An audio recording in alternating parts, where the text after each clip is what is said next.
jalgaga mitte iga argipäev mõnda rahulikult anda.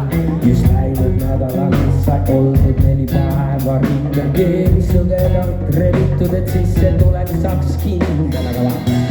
Mul on selged põhimõtted oma eestustes olla karva kasvanud siin. Rock'n'roll vaimud teenistuses ja see tee on pikk ja korralik, mida mööda massab mul, aga sillad ümber pööramiseks põletatud ammu. Eks ma lõikab kõike seda, mida külman, karju laulda, kuniks külge hakkab nälg või väljas külm on. Ja ma ei kurda, sest see tee on